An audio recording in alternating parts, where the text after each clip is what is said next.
and I wanted to just see what you thought about it, and kind of Sure. go through the process and refine what I do Okay. right, What do you what I do got? wrong, and stuff like that. Okay, so let me show you real quick here. Um, I was looking at the unusual options activity, and then as soon as I landed, I saw American Airlines, and I always find Okay. it kind of interesting. So I've seen a lot of volume. I just clicked on it, and then brought me here to the chain, and particularly because this is expiring soon. I didn't really look at December 18 yet, but I Good. looked at January 15th. Okay. It looked pretty interesting, and then the earnings are right before, or Mm-hmm. okay, they're right after. But what I found interesting was like kind of the split side, where there was around, let's say, 7,000 calls Okay. Trading there. trading Okay. here, and then around 10,000 puts here. So I Okay. clicked on these puts, and this is what I saw: almost a single trade, right? Good. I see that.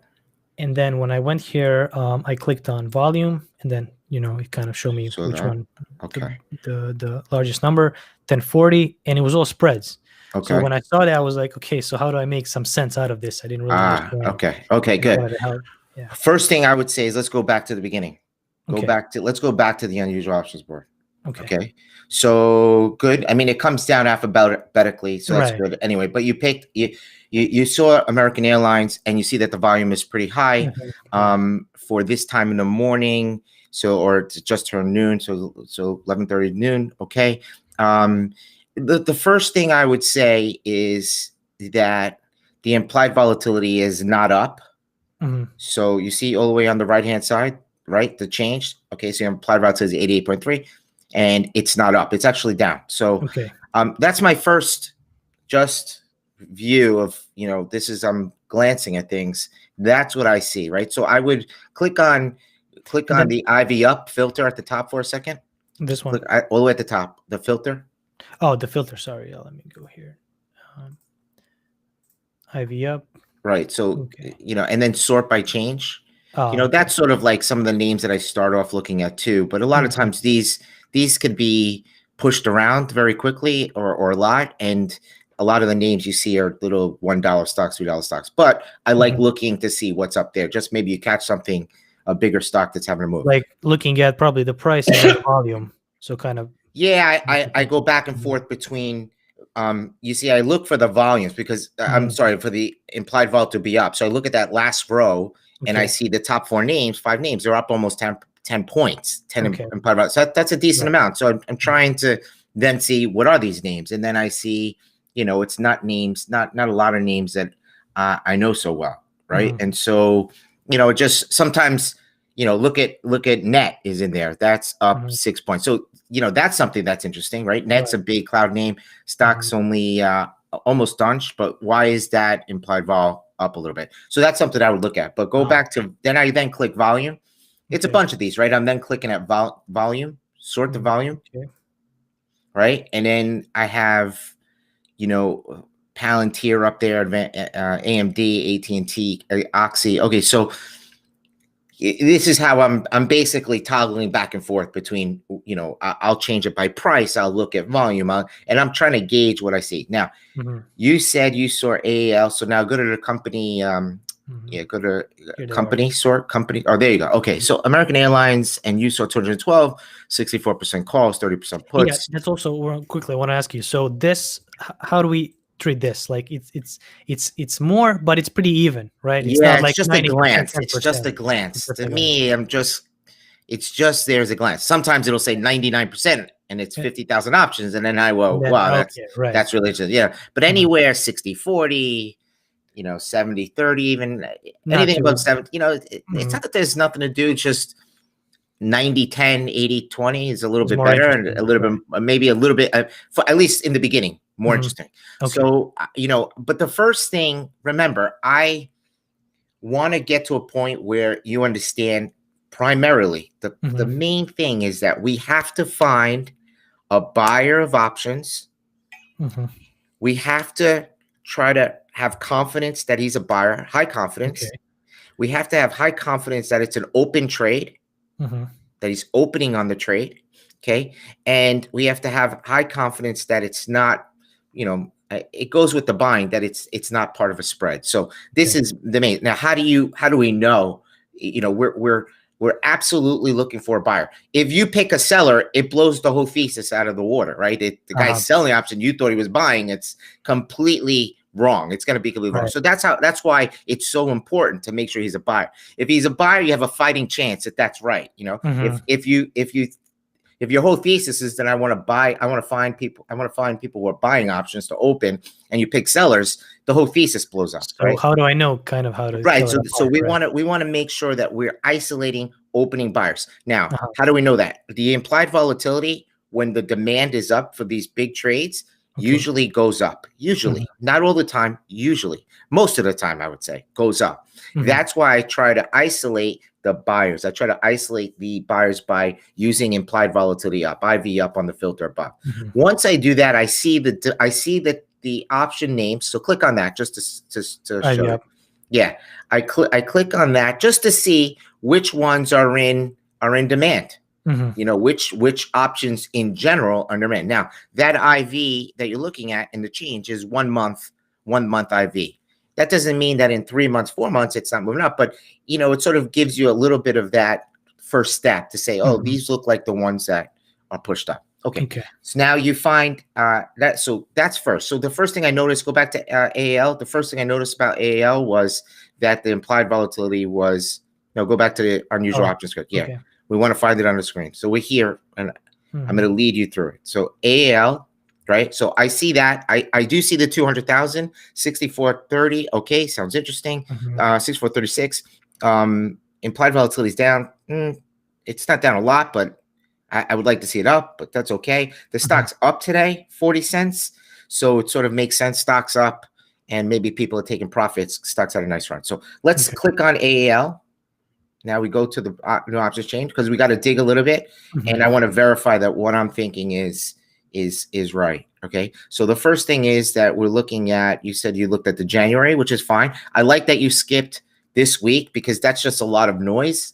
It's very difficult to determine the 1 day, 2 day options in the direction, but you clicked on January, which is good. Gives us a little bit enough time. New year. It's not the earnings, which makes it interesting, because if you were buying these names, buying options names, it's likely that you'd want to hear the CEO speak at earnings, unless you're just playing the COVID announcements. Then maybe you're playing, you know, you do get a cheaper price in general, but you know, you got to think like a top guy, and a top guy's why buy the Januaries if I can go buy, you know, maybe the Februaries or the January 29s or 26s, you know, so, not that they're as liquid, but. So kind of what I was thinking is that it's earnings are after, but before January 15 is going to be the holiday season. And I guess that's where they make a lot of money. So if they fail, I like it. Okay. I like it. Right. It could be a good. I like it. Put. Right. Let's keep going though. Let's keep. So I hear you. I like that. I like the immediate thought. But usually, unless there's an announcement, and maybe there will be with, you know, airline traffic over the holidays and whatnot, which is, it sounds like what you're playing. Like the news will come out and say, like in Thanksgiving, oh my gosh, everybody, you know, actually went. The airlines were packed and everybody went traveling. Okay. Let's all, and it's also a new year. People jump into new stocks during the new year. So, but let's look at the 9,000 because something is bothering me here. So the 9,000 no, go back for a second. Okay. So when I look at that board, immediately I see 9,440 volume, but I see open interest of 46,000.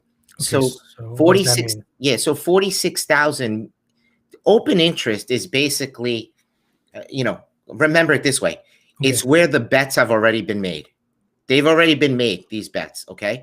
Buying, selling, we don't know, but the bets have already been made. This is where the chips are. This is where the players are playing, right? This is where they're lining up, right? Now, somebody walks in and wants to play the game in AAL today and looks like they trade 9,440 of the 15. It's about 9,000. Let's say almost 10,000, 15 puts. Now, is the person taking chips off or is the person putting chips on? Right? That's what we're trying to figure out. We're trying to figure out, does that person or a group of people, do they own 45,000, 46,000 puts, and now they're going to own 55,000? Or do they own 45,000 puts, and now they're getting a little tired because the stock keeps going up, it's not coming down, and then they're selling? Okay. So 46,000 just basically tell you that's what's open out there. Those are contracts, pieces of paper between two people that are open, that are still exist. It could be that a customer, and this goes into open interest, which, it sounds like you got to get a better handle of open interest, but open interest is an open contract between two people. So there's two parties. There's 46,000 contracts. There's 46.5. There's 93,000, 46,000 on each side. So 93,000 people, if you will. So it's important to understand that there's two total sides for this put on this expiration. Exactly, just for this, not just for today, but not for today, but in total. Could have been, for the last 3 months that have been there, but likely not. It likely came after probably the last couple of weeks. You see from the chart right next to you that the stock has made a significant move in the last 4 weeks, with all the new COVID vaccines and whatnot. So right away, I'm nervous that I'm not going to be able to have confidence that that's a buy. Okay. Right? Because remember what I told you. If you're not picking a buy to open option, then it blows up the whole thesis. Okay. So you pick 10 of them, right? Over the course of a month, you pick 10 of them, and all of them were sales, even though you thought they were buys. You're playing the wrong game. Like that game is probably not going to win. That's how important it is to catch. That's what I'm saying. If you could be wrong in direction, or wrong in the stock, but you picked the right option because it was a buy option, and you isolated it, you analyzed it, and we were comfortable with it and had a story.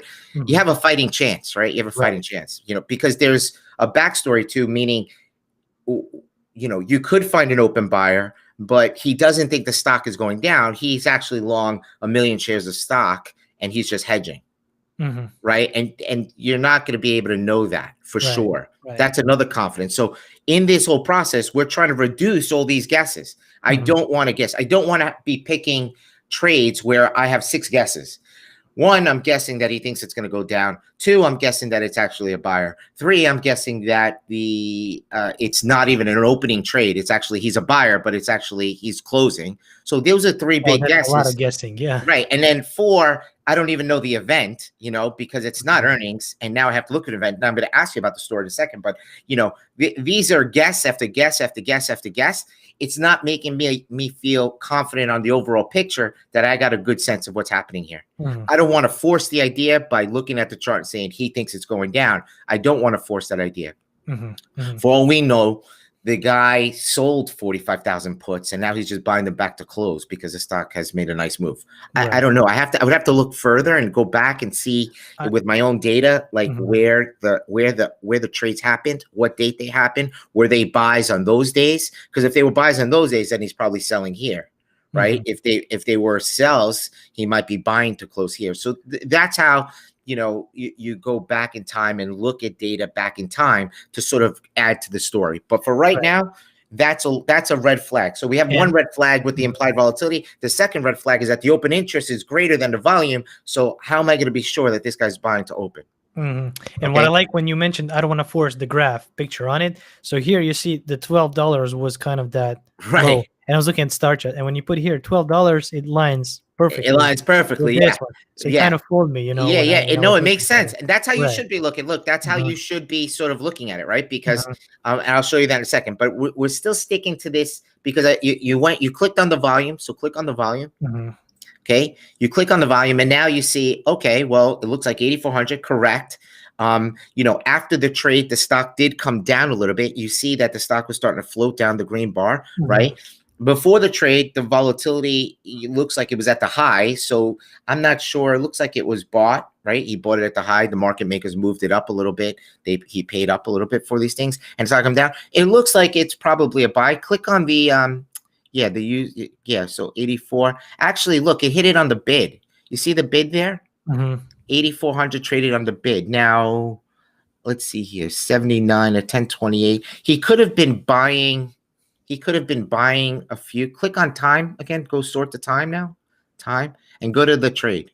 Go to 10. Scroll down to the trade. 10 right there. Okay. So what happened right before that? It was he was paying 82, 32.28, 79, 79. Okay. So it's not giving me a clear, you see how it traded on the bid? 8,400 traded on the bid. 100% is on the bid. That means it could mean that he sold it, that someone sold it to close. It hit right, that traded on the bid side. So there was a bid and it hit the bid 8,400 times. Okay. So so one, I'm not sure if it was actually bought. So that's another flag. I'd have to prove to myself that it was actually bought. Okay. It's on the hit the bid. I'm not really sure. Then it's, it's part of a spread. So you see it's part of a spread over here, 8,400. Right. Now I'm guessing because spreads are very difficult to figure out. You have to do a lot more digging and a lot more focusing on where did the trade originate? Is this guy selling it? Is he now rolling it out to maybe the Mays and the Junes or wherever? I see February has 8,000, 5,000. Maybe he split it. I don't know. The problem is you could start searching all over and you're not going to be sure exactly which one that is. Right. So all together, again, guessing on the IV.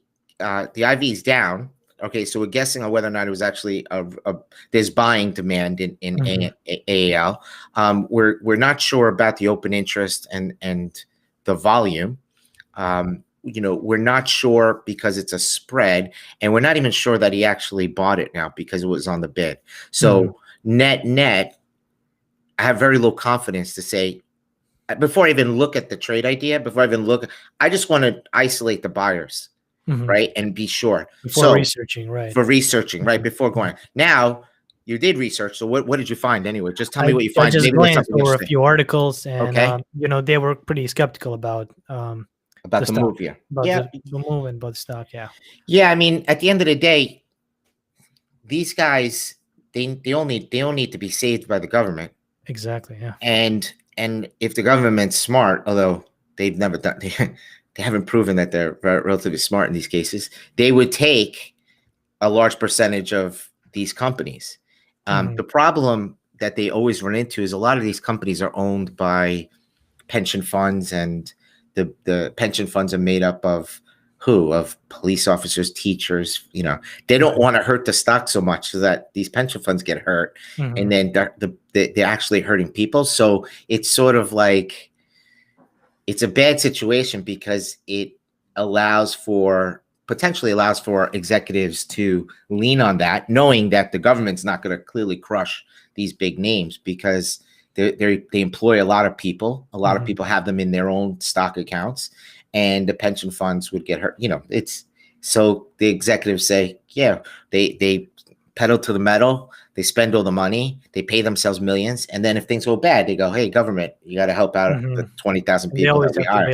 They always got to bail them out. So, I like the effort. You're looking at those, but it's very, very important. That process of making sure, first and foremost, that we find the buyers is very important. I don't know about AAL. I don't know if there's a buyer. I know a little bit about the stock, and the stock is trading well, but we're looking for buyers. Make sure we're looking for buyers. So we'll get the next one and we'll do the next one. Okay. Yeah. All right. Sounds good. All right. Thank